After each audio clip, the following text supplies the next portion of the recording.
Thank you, Adrienne, and good morning.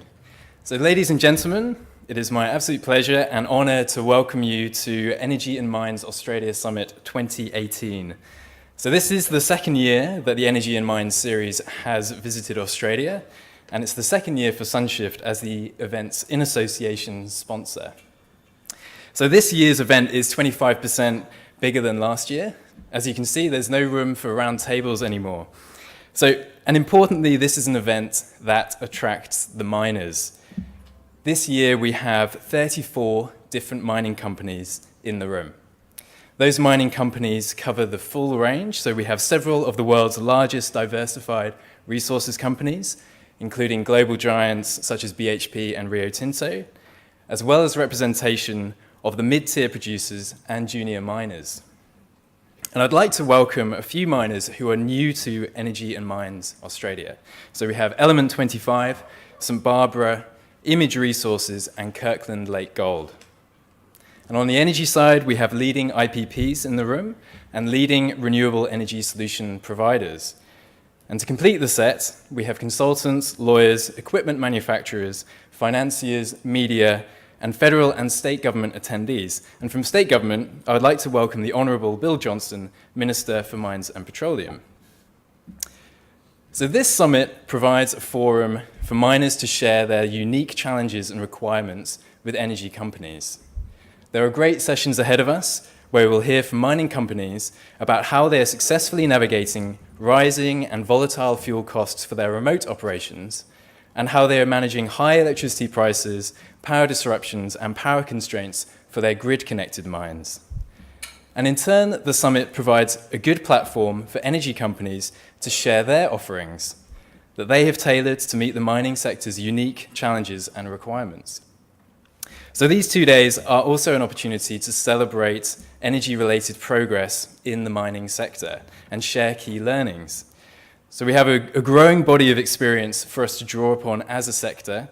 We have several case studies of projects, both domestic and overseas, over the next 2 days. And at Sunshift, we are very much looking forward to joining the miner South 32 and the IPP energy developments on stage later this morning to share the solar hybridization of the Cannington Mine gas power station as a case study. So outside of the sessions, we have the opportunity to establish connections and develop the next wave of projects to achieve the common goal of lower cost, more reliable, and more sustainable power. So it's after all the people in this room that will be driving forward those next projects. So have a good look around you, make sure you've got your business cards ready, and enjoy the breaks, lunches, and drinks. So we're at the intersection of two major sectors, the mining sector and the energy sector. And it's worth us considering what has taken place in these two sectors in the intervening period from Energy and Mines Australia Summit 2017. So let's first have a look at mining. Well, broadly, metal commodity prices have continued to recover from 2016 lows. While in most cases prices are still a way off 2011 highs, we have observed lower levels of volatility over the past 12 to 24 months. And these relatively stable price rises have led to higher cash generation, and from this, we're beginning to see the next wave of capital investments in new projects such as BHP's $4.6 billion South Flank project and Oz Minerals' $916 million Carrapateena project. A strong trend in mining projects is the focus on innovation and digitization.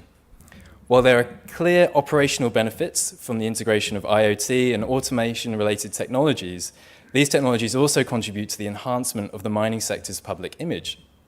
So these new approaches will help build the sector's reputation as modern and cutting edge, where sustainability and corporate responsibility are front and center. And globally, carbon emissions continue to be in the spotlight, with global initiatives such as the Carbon Disclosure Project encouraging the disclosure of emissions data and climate strategy. A report released by the Carbon Disclosure Project last year, Digging Deep, assessed the mining sector's readiness for global transition towards a low-carbon economy.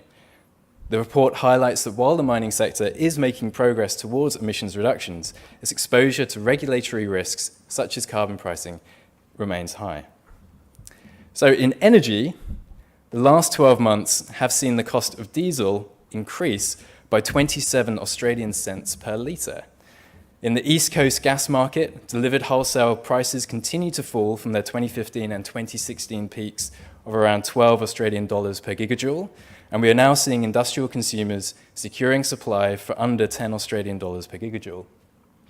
Over here in the West, the delivered price continues its steady decline, and industrial consumers are now securing supply for under 7 Australian dollars per gigajoule.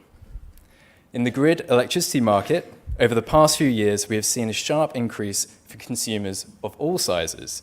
In eastern states, prices have begun to move in the right direction, with price falls of 5 to 25% across the interconnected states over the past 12 months, but prices are still well above historical averages. And in Western Australia, prices continue to rise by 5 to 10% per year. The disruption of the energy sector by renewable energy technologies just continues to accelerate. So the last 12 months have seen 157 gigawatts of renewable power commissioned globally, far outstripping the 70 gigawatts of fossil fuel generating capacity added in this period. Locally, it's been a record-breaking 12 months for investment in renewable energy in Australia, so driven mainly by high electricity prices and a rush to secure capacity under the large-scale renewable energy target. So investment has actually totaled 11 billion Australian dollars in the last 12 months, and that's a jump of 147% from the previous period. Investment has totaled 280 billion US dollars globally, and that's actually in the context of further falls in the cost of wind and solar that have made it possible to buy megawatts of equipment more cheaply than ever before. And on that, solar PV panels continue their 28% learning curve that they have been on for the last 40 years. So what that means is that for every doubling of globally installed capacity, the average price falls by 28%. And similarly for onshore wind, it's continued its journey on its 19% learning curve. So solar PV and onshore wind are emerging as the cheapest source of bulk generation. And batteries are emerging as one of the main options for providing flexible capacity in an electricity mix with large shares for variable generation sources such as wind and solar. So we have lithium-ion battery pack prices. They've fallen in the last 12 months by 23%. That's from 273 US dollars per kilowatt hour to now just 209 US dollars per kilowatt hour and falling every single day. In the last 12 months globally, 1.2 gigawatts of behind-the-meter and utility-scale energy storage projects were installed, and a further 3.3 gigawatts were announced. And locally, we've had the largest lithium-ion battery in the world arrive, installed in South Australia in less than 100 days from contract award. So that's the Hornsdale Power Reserve, 100 megawatts and 129 megawatt hours. So I think you can see from this picture that things are moving fast and it's very exciting. So I want us to consider being a miner, tendering for a power solution 8 years ago, and tendering for a power solution today. We are in a very new world. So procuring for an old world solution would miss the significant opportunities available in this new world. So what do the new world power solutions look like for mines? Well, for grid-connected mines, perhaps it's virtual PPAs, or perhaps a level of behind-the-meter renewables and storage. For off-grid mines, perhaps your new power plants will comprise multiple sources of generation, solar PV, onshore wind, both providing the lowest cost bulk generation, and then flexibility coming from a mix of batteries and gas or diesel power. And mines at their end of life, well, perhaps it is about minimizing closure liability by actually turning the mine into an energy asset if grid connected. So using pits for pump storage as an example, or placing solar on mine tailings. So I wish to thank you all for attending, and I'd like to wish you a fantastic 2 days exploring what the new world power solutions look like and the benefits they can provide you across cost, reliability, and environmental performance. I wish to thank you to the other sponsors for their support of the summit. It's through our collaborative support that we have enabled this summit to happen again. It's also the hard work and the organisation of the Energy and Mines team, so that's Adrienne, Andrew, John and Sally, that has brought us together, so thank you.